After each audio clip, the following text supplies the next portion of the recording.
Welcome to V3 news లక్ష్యం సమాజ హితం. నేను మీ సాయసుధ. ముందుగా హెడ్లైన్స్ చూద్దాం. పని ప్రదేశాల్లో మహిళలకు రక్షణ కల్పించాలి. సిఐటియు రాష్ట్ర ప్రధాన కార్యదర్శి సిహెచ్ నరసింగరావు.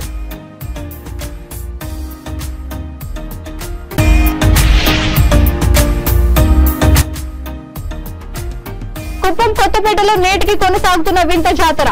కొరడాలతో కొట్టించుకుంటే మంచి జరుగుతుందంటున్న భక్తులు.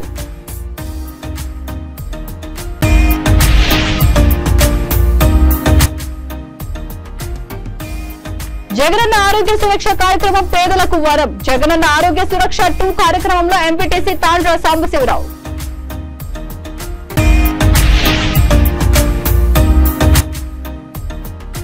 ఆర్టీసీ ఉద్యోగులకు పీఆర్సీ ప్రకటించిన తెలంగాణ ప్రభుత్వం. రవాణా శాఖ మంత్రి పొన్నం ప్రభాకర్ ను కృతజ్ఞతలు తెలిపిన ఆర్టీసీ ఉద్యోగులు. ఇక డీటెయిల్స్ చూస్తే, మహిళలపై నేడు జరుగుతున్న హింసకు వ్యతిరేకంగా మహిళల హక్కులు కాపాడుకోవడం కోసం తెగించి పోరాడితే తప్ప రక్షణ లేదని సిఐటియు రాష్ట్ర ప్రధాన కార్యదర్శి సిహెచ్ నరసింగరావు పిలుపునిచ్చారు. అంతర్జాతీయ మహిళా దినోత్సవం సందర్భంగా ఐద్వా, సిఐటియు, ఐటీఎఫ్, ఎస్ఎఫ్ఐ ప్రజా సంఘాలు, కేఎల్ పురం ప్రజా సంఘాలు కార్యాలయం నుంచి విజయనగరం జిల్లా కలెక్టరేట్ వరకు ప్రదర్శన నిర్వహించారు. పనిచేసే ప్రదేశాల్లో మహిళలకు రక్షణ లేకుండా పోయిందన్నారు. విజయనగరం జిల్లాలో బయోటిక్ కంపెనీలో పార్వతిపై కంపెనీలో హెచ్ఆర్ వేధింపులకు పాల్పడడం జరిగిందని గుర్తు చేశారు. ఇదే విషయాన్ని జిల్లా కలెక్టర్ ఎస్పీలకు ఫిర్యాదు చేసి 3 ఏళ్లవుతున్నా పట్టించుకోకపోవడం అధికారులు, పాలకుల నిర్లక్ష్యానికి నిదర్శనమన్నారు. పార్వతికి న్యాయం జరిగే వరకు పోరాటం ఆగదని అన్నారు. ఈ కార్యక్రమంలో యూటీఎఫ్ రాష్ట్ర కార్యవర్గ సభ్యులు కె విజయ గౌరి, ఐద్వా జిల్లా కార్యదర్శి P Ramanamma, JDV Samata, convener G Nirmala, SFI రాష్ట్ర కమిటీ సభ్యులు Soumya, AP anganwadi workers and helpers union జిల్లా కార్యదర్శి ఎస్ అనసూయ పాల్గొన్నారు.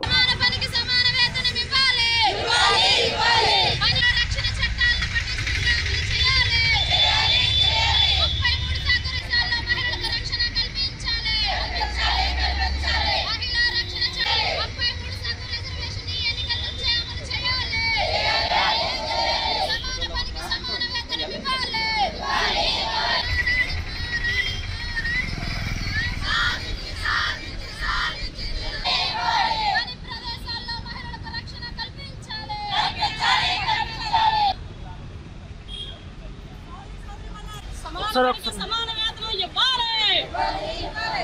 అన్ని రంగాల్లో మహిళలకు సమాన వేతనం ఇవ్వాలి. పని ప్రవేశాల్లో పనిదినాన్ని అన్ని రంగాల్లో అమలు చేయాలి. 8 గంటల పనిదినాన్ని అన్ని రంగాల్లో అమలు చేయాలి.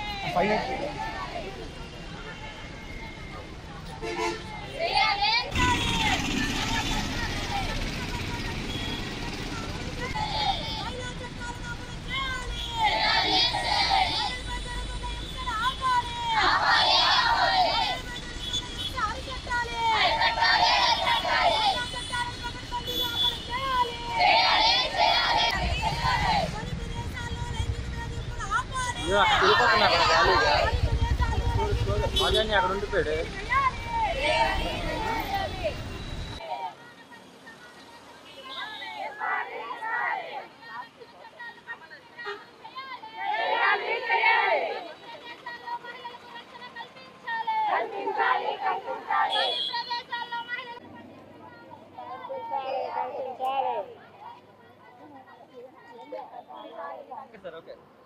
అంతర్జాతీయ మహిళా దినోత్సవాన్ని రాష్ట్ర వ్యాప్తంగా ప్రజా సంఘాల ఆధ్వర్యంలో సిఐటియు, యూటీఎఫ్, ఐద్వా, ఎస్ఎఫ్ఐ సంఘాల ఆధ్వర్యంలో నిర్వహించడం జరుగుతుంది.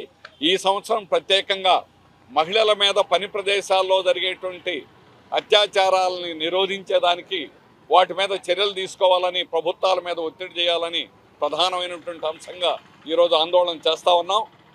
ఈ చట్టం 2013లో చట్టం వచ్చినప్పటికీ కూడా దాన్ని అమలు చేయడంలో జిల్లాల్లో అనేక చోట్ల పూర్తి వైఫల్యం అనేటువంటి ఉంది. విజయనగరం జిల్లా అన్నింటికంటే కూడా ఘోరంగా ఎక్కడ కూడా అంతర్గత కమిటీలు అనేటువంటిది వేయలేదు. ఇట్లాంటి ఒక్క కేసు అయినా కూడా అత్యాచారాలు జరిగినటువంటి వాటి మీద చర్యలు తీసుకోవడం అనేటువంటి జరగలేదు. విజయనగర్ బయోటెక్ కంపెనీలో పార్వతి అనేటువంటి మహిళకి అన్యాయం జరిగిందని 3 ఏళ్ల క్రితం ఫిర్యాదు చేసింది. 3 ఏళ్ల క్రితం జరిగినటువంటి ఫిర్యాదు మీద ఈ రోజుకి కూడా న్యాయం చేయలేదు. ఆ అమ్మాయిని ఉద్యోగంలో పెట్టించలేదు. ఉద్యోగం పెట్టించడం కాదు, ఎవడైతే హెచ్ఆర్ హెడ్ ఆ అమ్మాయి రికార్డ్ చేసినటువంటి ఆధారాలు ఇచ్చారు, దాని ఆధారంగానే ఎఫ్ఐఆర్ కేసు కట్టారు. ఈ రోజు కూడా కేసు మీద దోషుల మీద శిక్షించాల. అట్లాగే వాడి ఉద్యోగం తీసేలా ఎవరైతే బాధితురాలుగా ఉన్నారో బాధితురాలు 3 ఏళ్ల నుంచి ఉద్యోగం కోల్పోయి ఈ రోజు బదారులు పడాల్సినటువంటి పరిస్థితి అనేది వచ్చింది. కుప్పంలో వింత జాతర నేటికి కొనసాగుతుంది. తమిళులు సాంప్రదాయం ప్రకారం మహాశివరాత్రి మరుసటి రోజు వచ్చే అమావాస్య రోజున శ్మశాన కోళ్లు అనే జాతరను ఘనంగా నిర్వహించారు. కుప్పంలోని శ్మశాన వాటికలో మట్టితో అతిపెద్ద అంగాల పరమేశ్వరి దేవి ప్రతిమను ఏర్పాటు చేసి ప్రత్యేక పూజలు నిర్వహిస్తారు. పూరకం వచ్చిన మహిళలు యువకులు అంగాల పరమేశ్వరి చుట్టూ తిరిగి పూజలు చేస్తారు. అనంతరం కొరడాలతో కొట్టించుకుంటే మంచి జరుగుతుందంటూ కొరడా దెబ్బలు తింటారు. కుప్పం పట్టణం కొత్తపేటలో వెలిసిన శ్రీ ప్రసన్న అంగాల పరమేశ్వరి జాతరను గ్రామ సాంప్రదాయంగా ప్రతి ఏటా బేస్త కులస్తులు ఎంతో ఘనంగా నిర్వహిస్తారు. అనంతరం పూజ ముగిసిన తర్వాత భక్తులు అక్కడున్న శ్మశానంలో ఏర్పాటు చేసిన శిలాదేవుని విగ్రహ బొమ్మ మట్టిని ఇళ్లకు తీసుకువెళ్తారు. ఈ మట్టిని తమ ఇళ్లలో పెట్టుకుంటే దయ్యాలు భూత పిశాచులు రావని ఇక్కడ వారి నమ్మకం.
జగనన్న ఆరోగ్య సురక్ష కార్యక్రమం పేదలకు వరమని ఎంపీటీసీ తాండ్ర సాంబశివరావు అన్నారు. బాపట్ల జిల్లా కర్లపాలెం మండలం నల్లమూతివారిపాలెంలో జరిగిన జగనన్న ఆరోగ్య సురక్ష 2 కార్యక్రమంలో పాల్గొని ఆరోగ్య సురక్ష క్యాంపులో అందిస్తున్న వైద్య సేవలను గ్రామస్తులకు ఆయన వివరించారు. కార్పొరేట్ హాస్పిటల్స్ లో వైద్యం అందించే వైద్యులు గ్రామస్థాయి అందుబాటులోకి వస్తున్నారు కనుక గ్రామస్తులు అందరూ వైద్య శిబిరాలను వినియోగించుకోవాలని పిలుపునిచ్చారు. ఈ కార్యక్రమంలో కర్లపాలెం ప్రాథమిక ఆరోగ్య కేంద్రం వైద్యులు doctor Gopinath, children specialist doctor Ravi Prakash, doctor Giridhar Reddy, ఎండి జనరల్ వైద్య ఆరోగ్య శాఖ సిబ్బంది జాషువా, ఇసాక్, పంచాయతీ సెక్రటరీ పి వెంకటేశ్వరరావు, సచివాలయం సిబ్బంది, వాలంటీర్లు పాల్గొన్నారు. అంటే మన దగ్గరకే అంటే కొంత నిర్లక్ష్యం కాకుండా మన దగ్గరకే ఇంత పెద్ద డాక్టర్లు వచ్చేటప్పుడు మనం ఆ కార్యక్రమాన్ని వాడుకోవటం ఎంతో అవసరం. వారు అంత దూరం నుంచి వచ్చినప్పుడు ఇక్కడ వైద్యానికి కూడా జనం వస్తుంటే వారు కూడా సంతోషంగా మనల్ని నమ్ముకొని జనం ఇక్కడికి వచ్చారు, గౌరవ ముఖ్యమంత్రి గారు మనకి ఒక బాధ్యత చెప్పాడు. పలానా ఈ రోజున ఒక డేట్ నిర్ణయించి ఈ రోజున నల్లమోతవరపాలెం గ్రామంలో అక్కడ ప్రజలకు వైద్యం చేయాలని చెప్పి ఏదైతే ప్రభుత్వం వారికి ఆదేశాలు ఇచ్చిందో ఆ ఆదేశాల ప్రకారం వాళ్ళు మన గ్రామానికి వచ్చారు కాబట్టి మనం కూడా ఈ సదుపాయాల్ని ఉపయోగించుకోవటం ఎంతో అవసరం. ఇక్కడ చూస్తే బ్లడ్ టెస్ట్ కానీ చిన్న చిన్న ఇంకా వేరే టెస్టులు చేసి అవసరం వరకు ఉంటే ఇక్కడ నుంచి బాపట్ల ఏరియా వైద్యశాలకు లేదా గుంటూరు అవసరాన్ని బట్టి ఆ పేషెంట్ యొక్క పరిస్థితిని బట్టి గవర్నమెంటే తన సొంత ఖర్చుతో వీళ్ళే మెడికల్ సిబ్బంది పక్కనే ఉండి మనల్ని తీసుకెళ్ళి అక్కడ వైద్యం చేయించి మళ్ళీ మన ఇంటి దగ్గర వదిలిపెట్టేటువంటి బాధ్యతలు వాళ్ళు తీసుకుంటారు. అంటే ఇలాంటి కార్యక్రమాలని జగన్మోహన్ రెడ్డి గారు గ్రామ స్థాయిలో గతంలో ఏ ప్రభుత్వం కూడా ఏ ముఖ్యమంత్రి కూడా చేయనటువంటి సాహసోపేతమైన కార్యక్రమం. ఇంతమంది డాక్టర్స్ని రాష్ట్ర వ్యాప్తంగా అన్ని గ్రామాల్లో ఈరోజు మన గ్రామంలో జరుగుతుందంటే పక్క గ్రామాల్లో కొన్ని గ్రామాల్లో కూడా జరుగుతూ ఉంటుంది. మరి ఇవన్నీ కూడా మనం ఆలోచించుకోవాలి. ఇలాంటి మరి మంచి సౌకర్యాలు ప్రజలకు అందుబాటులో తీసుకొచ్చి చేస్తున్నటువంటి గౌరవ జగన్మోహన్ రెడ్డి గారిని మనం ఖచ్చితంగా గుర్తుపెట్టుకోవాల్సిన అవసరం ఉంటుంది.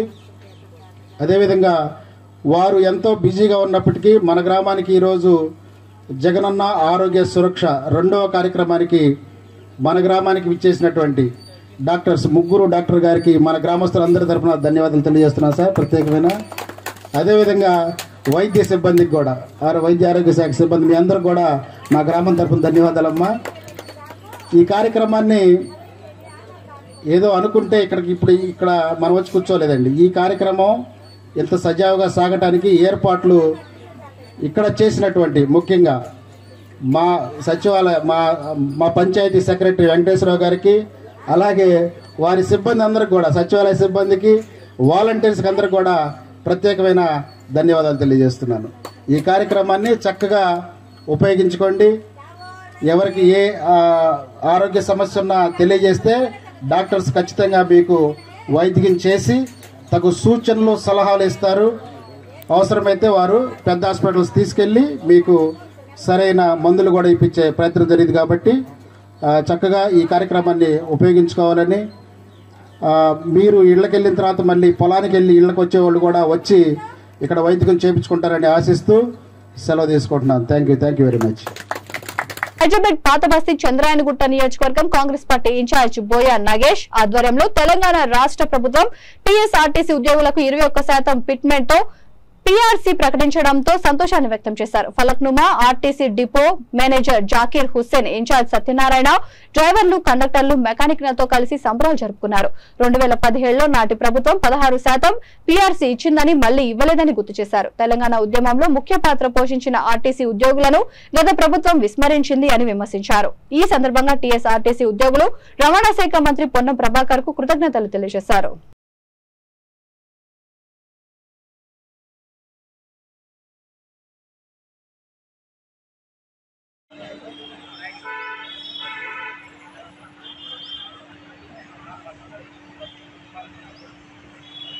సత్యన్న గారిని కూడా ఒక 2 విషయాలు సీఎం గారి గురించి మాట్లాడాల్సిందిగా పెడుతున్నాం.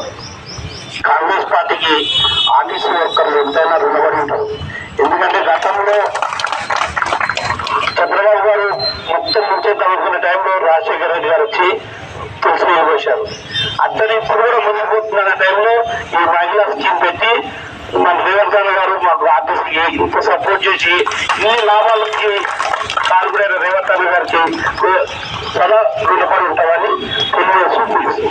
అంటే ఈరోజు మాకెంత సంతోషంగా ఉందంటే మరి ఖుషిగా ఉంది. మాకు రేవంత్ రెడ్డి వచ్చినాక మాకు అంత సంతోషం. మేము 10 సంవత్సరాలు ఇంత బాధపడ్డామంటే మాకు పైసలు లేక మాకు కుటుంబం నడవక మరీ ఘోరంగా 10 సంవత్సరాలు అనుభవించినాము. మేము ఈరోజు 21% ఇచ్చిండంటే చాలా గ్రేటు. అదే ప్రభుత్వం 10 సంవత్సరాలు మాకు నానా తిప్పలు పెట్టింది సార్. నానా తిప్పలు అంటే ఈరోజు రేవంత్ రెడ్డి సార్ వచ్చినాక మాకు ఎంత సంతోషం వచ్చిందంటే కాంగ్రెస్ ప్రభుత్వము మా పాతకాలం నాటిది వచ్చిందన్నట్టుగా మా గౌరవంగా మేము చెప్పుకుంటున్నాము. ఈరోజు మా రేవంత్ రెడ్డి సారు మాకు ఇంకా మంచిగా చేస్తారు అని చెప్పేసి మేము అనుకుంటున్నాము. ఈరోజు వర్కర్లందరము చాలా సంతోషంగా చాలా ఆప్యాయంగా ఉన్నాం మేము ఈరోజు. ఎందుకంటే ఇప్పుడు 10 సంవత్సరాల నుంచి మా కుటుంబం నడవక అదే సాలిసాలని జీతాలతో మేము చంద్రన్గుట్ట ఇన్ఛార్జ్ మా మిత్రులు గణేష్ రాథోడ్, అదేవిధంగా శ్యామ్ ముదిరాజ్, అదేవిధంగా ఈరోజు ఫలక్నుమో డిపోలో ఉన్నాము. డిపో మేనేజర్ గారు జాకిర్ హుస్సేన్ గారు, అదేవిధంగా సత్యనారాయణ అన్న గారు, మిగతా మా యొక్క పెద్దలు చాలామంది కూడా ఆర్టీసీ డ్రైవర్లు ఉండొచ్చు, కండక్టర్లు ఉండొచ్చు, మెకానిక్లు ఉండొచ్చు. ఈరోజు వాళ్ళందరూ కూడా హర్షం వ్యక్తం చేస్తున్నారు. కాంగ్రెస్ ప్రభుత్వం ఏదైతే ఎలక్షన్ ముందు మేనిఫెస్టోలో ఆర్టీసీ గురించి ఏదైతే మేము అమలు చేయడానికి ఏవైతే పాయింట్స్ పెట్టినామో ఆ పాయింట్స్ని ఒక్కొక్క విధంగా ఆర్టీసీని ఒక ఇంటిలాగా తీసుకున్న రేవంత్ అన్న అనుక్షణం సీఎం అయిన మరుక్షణం నుంచి ఈరోజు సెక్రటరియేట్కు పరిమితమై ఏ శాఖకు ఏం చేస్తే బాగుంటుందనే ఆలోచనలో ఆర్టీసీ రవాణాకు కూడా ఏ విధంగా మహాలక్ష్మి పథకం కింద ఇంతమందికి మనం ఉచిత బస్సు ప్రయాణం ఇచ్చినాము. అయినా సరే మనం ఎట్లా ఆర్టీసీని తీసుకుపోవాలనే ఉద్దేశంతో రాత్రి ఉదయం 10 గంటలకు వచ్చి రాత్రి 10 గంటల వరకు ఒక ఉద్యోగిలాగా సీఎం అయినప్పటికీ ఒక ఉద్యోగిలాగా సెక్రటరియట్లో ఉంటూ ఇట్లాంటి వాళ్ళందరినీ కూడా మమేకమై కలుస్తూ ఆర్టీసీకి ఎట్లయితే బలమవుతుంది, మనం మహిళలకు బస్సులు ఇచ్చినాము, బస్సులు కొనాలి, ఈ పాత బస్సులతో డ్రైవర్లు ఇబ్బంది పడుతుండ్రు, మెకానిక్లు ఇబ్బంది పడుతుండ్రు, వాళ్ళకు పిఆర్సీ లేక డిఏ లేక గత ప్రభుత్వం ఏదైతే ఇబ్బందులకు గురి చేసిందో ఈరోజు సీఎం అయిన మరుక్షణం 70 రోజులలో గత 30 రోజులలోనే మహాలక్ష్మి పథకం తీసుకొచ్చి ఇలా 26 కోట్ల మంది మహిళలను ఉచిత గమ్య స్థానాలకు చేరుస్తున్నారు. మా ప్రాణం ఉన్నంత వరకు కాంగ్రెస్ పార్టీలో కొనసాగుతామని హైదరాబాద్ బోర్బండ బస్తీ కాంగ్రెస్ అధ్యక్షుడు చిట్టి దేవేందర్ అన్నారు. కాంగ్రెస్ నాయకుడు బోర్బండ కార్పొరేటర్ బాబా ఫసీయుద్దీన్ తనను బస్తీ కాంగ్రెస్ అధ్యక్షుడిగా నియమించినందుకు కృతజ్ఞతలు తెలియజేశారు. బీఆర్ఎస్ ప్రభుత్వం మధురానగర్ బస్తీలో కమిటీ హాల్ కూడా నిర్మాణం చేయలేకపోయిందని అన్నారు. కానీ ఇప్పుడు కాంగ్రెస్ ప్రభుత్వం ఆ పని పూర్తి చేయడం జరుగుతుందన్నారు. ఈ కార్యక్రమంలో చైర్మన్ గా పి వీరయ్య, అధ్యక్షుడిగా చెట్టి దేవేందర్, వర్కింగ్ ప్రెసిడెంట్ గా బబ్లు, వైస్ ప్రెసిడెంట్ గా ముత్యాల మహేష్, జనరల్ సెక్రటరీగా శివశంకర్ ముదిరాజ్, కోశాధికారిగా ఆంజనేయులు గౌళ్లను నియమించారు.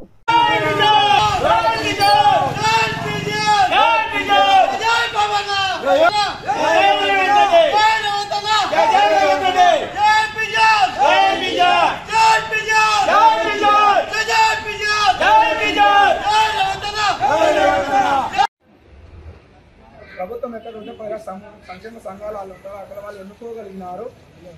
బాబన్న ఎన్నుకున్నాడు కాబట్టి బాబన్నతోనే మేము గవర్నమెంట్ ఇక్కడ ఉంటే అక్కడ సంక్షేమ సంఘాలు ఉంటాయి కాబట్టి అక్కడ పనిచేస్తాం. మా ప్రభుత్వం పని చేయగలుగుతుంది కాబట్టి వాళ్ళ వెంబడి వెళ్తున్నాం. మేము ప్రభుత్వం చేసే ఒక ఎమ్మెల్యే 1 లక్ష రూపాయలు కూడా గవర్నమెంట్ నుండి తేలేకపోయినాడు. ఇప్పటివరకు మనకి ఏ పనులు కూడా చేయలేడు. 2 years నుండి ఒక పని కూడా కంప్లీట్ కాలేదు. మాకు ఒక రోడ్డు మీద మా ఇంటి నుండి రాని కూడా నాకు ఇబ్బందిగా ఉన్నది కాబట్టి ప్రాబ్లం ఇలా ఒక కార్పొరేట్గా ఆయన పనిచేస్తాడు కాబట్టి ఆయన వెంబడి మేము వెళ్ళగలిగినాం. ఒక గవర్నమెంట్ ఉంది కాబట్టి అక్కడ సంక్షేమ సంఘాలు ఉంటాయి కాబట్టి అక్కడ వెళ్ళగలిగినామని అక్కడ చెప్తున్నాము. గారు వచ్చిపోయినారు. దానికోసం మేము దొంగలు దౌరలు కాకుడుమలు కానీ దయ్యాలు భూతాలుగా వస్తున్నారు కాబట్టి మేము శుద్ధిగా చేసుకొని పసుపు నీళ్ళు తల్లి క్లియర్గా చేసుకోగలిగినాం. స్థానిక ఎన్నడూ ఎన్నుకోలేదు ఆనాడు బాబాన్నని చెప్పాడు, ఈ రోజు కూడా బాబాన్న చెప్పాడు. మేము ఆనాడు ఉన్నాం. బాబాన్న చెప్తే కూడా ఆనంద్ వెనుక ఇన్ని రోజులు పనిచేసాం, సత్యం పని చేస్తాడని మాకు ఎట్లాంటి పనులు చేయలేస్తలేరు, కుదురుతలేదు కూడా, వాళ్ళు చేయలేకపోతున్నారు కూడా. ఇప్పుడు గవర్నమెంట్ ఉంది కాబట్టి బాబాన్న ఏమంటే వెళ్ళగలిగాం. మేము గవర్నమెంట్ ఉంది కాబట్టి బాబాన్న హైకమాండ్ మమ్మల్ని ఎన్నుకోగలిగింది. మేము సంక్షేమ పథకాలు కూడా బాబాన్న గవర్నమెంట్ నుండి వస్తాయి కాబట్టి చేయగలుగుతామని మమ్మల్ని ఎన్నుకోగలిగాడు. మేమే ఉంటామని మేము చెప్తున్నాం. కేంద్ర హోంమంత్రి అమిత్ షా తెలంగాణ పర్యటన తర్వాత రాష్ట్రంలో పెను మార్పులు సంభవించబోతున్నాయని భారతీయ జనతా పార్టీ హైదరాబాద్ సెంట్రల్ జిల్లా అధ్యక్షులు డాక్టర్ ఎన్ గౌతమ్ రావు వ్యాఖ్యానించారు. బీజేపీ నగర కార్యాలయంలో నిర్వహించిన విలేకరుల సమావేశంలో గౌతమ్ రావు మాట్లాడుతూ ఈ నెల 12వ తేదీన బూత్ అధ్యక్షుల సమ్మేళనానికి ముఖ్య అతిథిగా అమిత్ షా పాల్గొంటున్నారని గౌతమ్ రావు పేర్కొన్నారు. తెలంగాణ రాష్ట్రంలో క్రమక్రమంగా బీజేపీ బూత్ స్థాయిలో బలమైన శక్తిగా అంతరిస్తుందని, రాబోయే రోజుల్లో బీజేపీనే ఆధిపత్యం చెలాయిస్తుందని గౌతమ్ రావు స్పష్టం చేశారు. కాంగ్రెస్ పార్టీ అధికారంలోకి వచ్చిన 4 నెలల్లో ప్రజల నమ్మకాన్ని కోల్పోయిందని గౌతమ్ రావు విమర్శించారు. ఈ సమావేశంలో Secunderabad parliament convener Rajasekhar Reddy, OBC Morcha జిల్లా అధికార ప్రతినిధి కేశబోయిన శ్రీధర్ పాల్గొన్నారు. ప్రజలకు అనుగుణంగా ప్రజల యొక్క అభిష్టం మేరకు ప్రజలను 140 కోట్ల ప్రజల యొక్క ఆశయాలు వారి అవసరాలు తీర్చే విధంగానే పార్టీ యొక్క నిర్ణయాలు ప్రభుత్వంలో ఉన్నటువంటి మోడీ గారి యొక్క నిర్ణయాలు ఉంటూ ఉన్నాయి. కాబట్టి 9 సంవత్సరాల పాలనలో ఏదైతే కార్యక్రమాలు చేపట్టామో వాటి ఆధారంగానే రాబోయేటువంటి రోజులలో కూడా మళ్ళీ అత్యధిక మెజార్టీతోని అయితే 400 పార్ అనే ఒక నినాదంతో భారతీయ జనతా పార్టీ ముందుకెళ్తా ఉంది. కాబట్టి అందులో భాగంగానే కార్యకర్తలందరినీ కూడా సమాయత్తం చేయడం కొరకు ప్రతి బూత్ నుంచి కూడా బూత్ కమిటీలన్నీ కూడా పటిష్టంగా నిర్మాణం చేస్తూ ముందుకెళ్తున్న పార్టీ భారతీయ జనతా పార్టీ. ఇప్పటివరకు కూడా అన్ని బూత్ కమిటీలు కూడా ఎక్కడికెక్కడ పటిష్టంగా నిర్మాణం చేయడం జరిగింది. ఈ సికింద్రాబాద్ పార్లమెంట్లో ఉన్నటువంటి అన్ని బూత్ కమిటీల సమావేశం అయితే రేపు జరగబోయేటువంటి ఇంతకుముందు చెప్పినట్టు అమిత్ షా గారు రాక సందర్భంగా రాష్ట్రంలో ఉన్నటువంటి అన్ని బూత్ కమిటీల యొక్క సమావేశం జరగబోతోంది ఎల్బీ స్టేడియంలో. దాంట్లో ఏదైతే రేపు నోటిఫికేషన్ రాగానే బూత్ జీతం అనే ఒక నినాదంతో ఆ యొక్క సంకల్పంతో ముందుకు పోయే విధంగా మోడీ గారి అమిత్ షా గారి యొక్క మార్గదర్శనం లభించబోతోంది. దానికన్నా ముందు కూడా 12 గంటలకు అదే రోజు 12 గంటలకు కూడా ఇంపీరియల్ గార్డెన్లో కూడా బూత్ స్థాయి నుంచి ఒక్కొక్క సోషల్ మీడియా సంబంధించినటువంటి వర్క్షాప్ కూడా ఆ సమావేశం కూడా జరగబోతోంది. తర్వాత మోడీ నా కుటుంబము అనే ఒక నినాదంతో కూడా రేపు 11వ తారీఖున ప్రతి బూత్లో కూడా ఈ కార్యక్రమం చేపడతా ఉన్నాం. కాబట్టి ఈ సందర్భంగా రాబోయేటువంటి రోజులలో 2047 నినాదం పెట్టుకుని అయితే మోడీ గారు చెప్పారో అభివృద్ధి చెందిన వికసిత భారత్గా అభివృద్ధి చెందిన దేశంగా చూడాలని చెప్పి ఆ విధంగానే అడుగులు వేయాలని చెప్పి వారి నినాదంతో ముందుకెళ్తా ఉన్నారు. దానికి పూర్తి మద్దతు అందరూ ప్రజల ఆశీర్వాదం లభించాలని చెప్పి కోరుతూ మీ మీడియా సందర్భంగా కూడా మీరు ప్రజలకు తెలియాల్సి కోరుతూ ఏదైతే కాంగ్రెస్ పార్టీ తర్వాత బీఆర్ఎస్ పార్టీ రెండు కూడా అవినీతిమైనటువంటి పార్టీలు అని చెప్పి గత అసెంబ్లీ ఎన్నికలప్పుడు కూడా బీఆర్ఎస్కు కాంగ్రెస్కి ఇచ్చినటువంటి ఓటర్లందరూ కూడా ఈరోజు భారతీయ జనతా పార్టీకి ఓటేస్తామని చెప్పి ప్రతి కుటుంబంలో కూడా ఈరోజు చర్చ జరుగుతుంది. ఆ విధంగానే ముందుకు వస్తూ ఉన్నారు. కాబట్టి ఆ విధంగానే కార్యకర్తలందరూ కూడా ప్రతి ఇంటికి పోయి మోడీ గారిని మళ్ళీ బలపరచాలని చెప్పి ఒక నినాదంతో ఈ యొక్క 12th ప్రోగ్రాం తర్వాత ఆ కార్యక్రమం చేపట్టబోతాను. కాబట్టి అది మీ ద్వారా తెలియజేయడం కొరకు అట్లే మన స్పోక్స్ పర్సన్ అమర్నాథ్ గారు కూడా కొన్ని విషయాలు ముందుస్తారు. కాంగ్రెస్ పార్టీ ఏదైతే 6 గ్యారెంటీలతో మరొకసారి పని ప్రదేశాల్లో మహిళలకు రక్షణ కల్పించాలి. సిఐటియు రాష్ట్ర ప్రధాన కార్యదర్శి సిహెచ్ నరసింగరావు.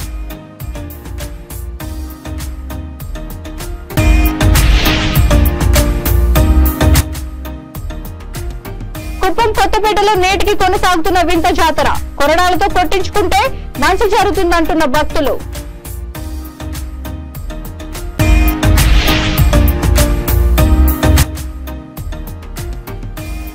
జగనన్న ఆరోగ్య సురక్ష కార్యక్రమం పేదలకు వరం. జగనన్న ఆరోగ్య సురక్ష 2 కార్యక్రమంలో ఎంపీటీసీ తాండ్ర సాంబశివరావు.